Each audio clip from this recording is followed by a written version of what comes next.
Bendigo tu vida en esta hermosa mañana. Qué bueno es el Señor que nos ha regalado un día más y este gran privilegio de invocar su nombre y acercarnos a su palabra. Padre, gracias por esta hermosa mañana y este momento, por el regalo de la vida, por esta nueva misericordia, gracias. En el nombre que es sobre todo nombre, en el nombre ante el cual un día toda rodilla se doblará y toda lengua confesará que Jesucristo es el Señor.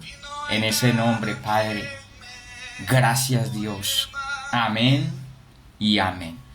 En esta preciosa mañana quiero compartirles una porción de la palabra que está en el Evangelio de Marcos capítulo 14, verso 43. Mire lo impresionante que dice la escritura. Tremendo.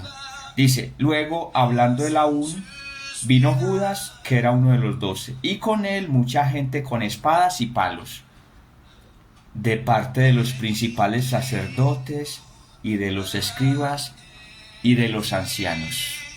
Impresionante.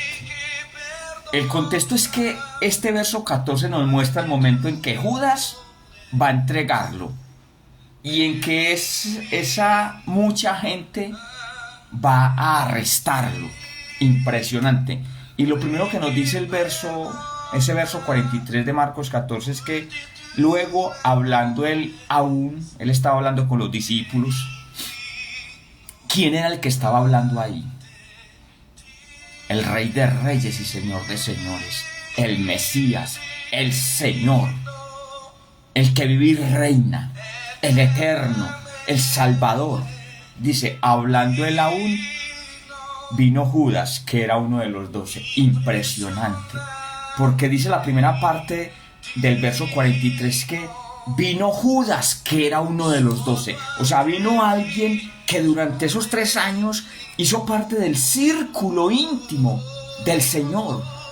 Fue testigo de lo que él era, de lo que él hizo, de lo que él habló. ¿Y ese a qué venía? A entregarlo. Venía a entregarlo influenciado por Satanás. Que el Señor lo reprenda. O sea, estuvo 3 años dentro del círculo íntimo de Jesús, pero no fue Jesús el que influenció su vida. No fueron las palabras de Jesús las que ejercieron autoridad y poder sobre su vida. No. Fue la influencia satánica, fue el trasfondo de su codicia, quienes lo influenciaron, lo condicionaron para que entregara al Hijo de Dios. Impresionante y terrible. Uno que estuvo ahí, que era elegido, escogido, influenciado por Satanás para levantarse contra el escogido de Dios, contra el Hijo de Dios, contra Dios mismo. Impresionante. Ahora la parte B dice algo también igual de terrible. Dice, y con él, ¿con quién? Con Judas. Mucha gente con espadas y palos. Terrible, impresionante.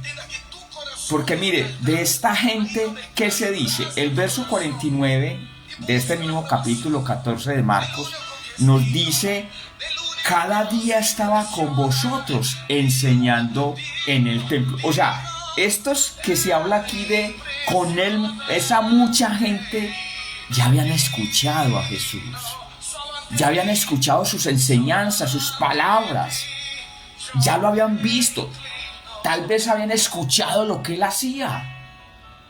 Impresionante. O sea, para esta mucha gente, Jesús no era un desconocido, no era cualquiera. Ya habían escuchado sus enseñanzas. Imagínense las enseñanzas de Jesús. Uy, eso tendría que haber sido glorioso, celestial, maravilloso. Impresionante. Ahora, ¿qué se dice de estos?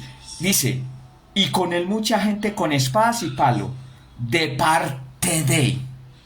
los principales sacerdotes, los escribas y los ancianos. Los principales sacerdotes, la autoridad eclesiástica.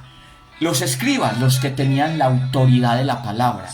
Los ancianos, los gobernantes políticos de Judá. Ahora, lo tremendo que nos muestra esto es que estos venían de parte de, o sea, no venían bajo su propio criterio, bajo su propia voluntad, sino que venían mandados por otros que fueron los que determinaron el juicio contra Jesucristo, pero no fueron ellos, mandaron a otros que dice la palabra que venían de parte de ellos. Impresionante. Venían otros de parte de los sacerdotes, escribas y ancianos a arrestar al Hijo de Dios, a arrestar al Señor.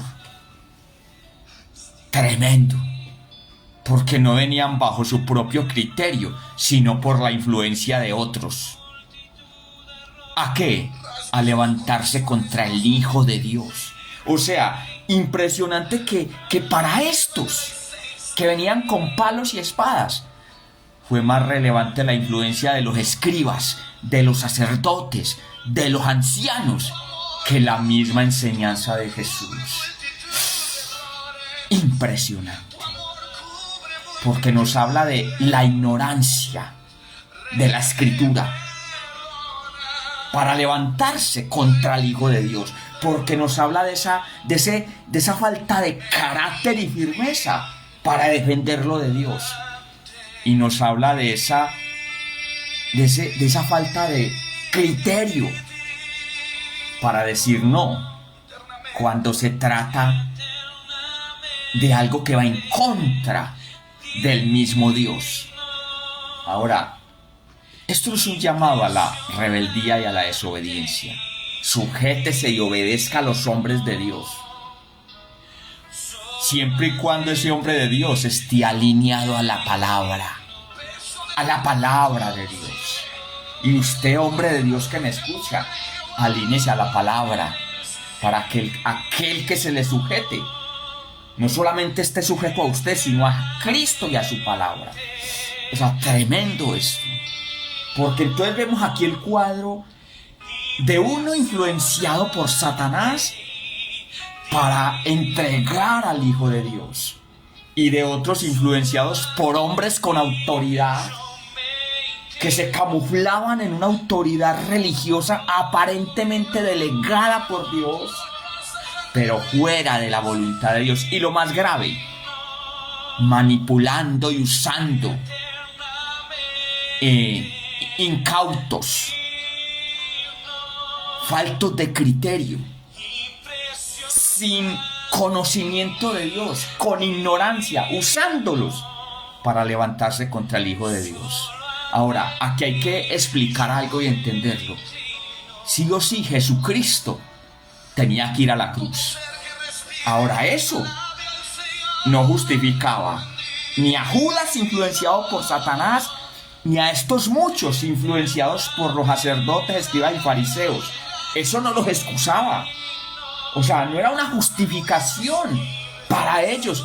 De hecho, el Señor a Judas le dijo: a la verdad el Hijo del Hombre va según está escrito de él, mas hay de aquel por quien el Hijo del Hombre es entregado. Impresionante. No había justificación, aunque ese fuera el propósito de Dios. Eso no justificaba a Judas. Ahora, en Lucas 17, uno dice: imposible es que no vengan tropiezos. Pero también dice la parte B de ese Lucas 17:1: mas hay de aquel por quien viene el tropiezo. Aquí tampoco se justificaba a esos que sin criterio, que sin autoridad, que haciendo la voluntad de otros, se levantan contra el Hijo de Dios, se levantan contra el Mesías, el Señor. Oiga, terrible, por la influencia de otro. Mis amados hermanos, que Dios nos ayude a entender a todos la responsabilidad que tenemos con la palabra para hacernos responsables delante de Dios. Y si Dios ha puesto personas bajo nuestra tutoría, pastoreo, igual tener bien claro la palabra, porque la autoridad máxima es la escritura, no es lo que yo piense, es lo que dice la escritura.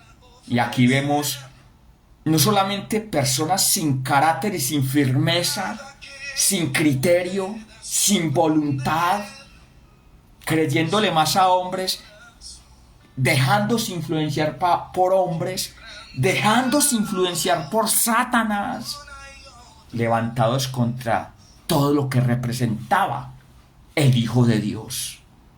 Y que hoy Dios nos guarde y nos libre de que nos pase a nosotros. Impresionante. Judas estuvo 3 años con él, con Jesús. Esto es mucha gente. También escucharon sus enseñanzas, pero fue más influyente Satanás en Judas, y fue más influyente los religiosos que tenían la ley pero estaban apartados de Dios sobre estos que iban con palos y espadas y se levantaron contra el Hijo de Dios. Tremendo. Que hoy consideres la escritura en tu corazón, el conocerla, para que no seas manipulado y usado para levantarte, ya hoy no contra la persona de Cristo, sino contra los valores y principios del reino. Que el Señor nos ayude a tener el entendimiento para saber que es una responsabilidad personal. ¿Cuál? Tener una experiencia con el Señor y conocer su palabra, para que no terminemos apartados de Dios por la influencia de otros, para que no terminemos apartados de Dios por la influencia de Satanás. Y Padre, ayúdanos, porque esto es una realidad, Señor. Cuando no nos hacemos responsables como hijos de Dios de considerar el parámetro, podemos caer en la influencia de las tinieblas, o tal vez en la influencia de aquellos que tenemos como referentes, para no hacer la voluntad tuya, Padre del cielo, para no hacer lo que está escrito. Ayúdanos, Dios del cielo, a todos, a los que están en autoridad, a los que estamos bajo autoridad. Padre, ayúdanos, maravilloso Dios, en el nombre de Jesús, a ser fieles a los principios del reino, a ser fieles, Padre, al Hijo de Dios, y no a hombres que están apartados de Dios y de su verdad. Gracias, Padre, en el nombre de Jesús. Amén y amén. Somos benditos en el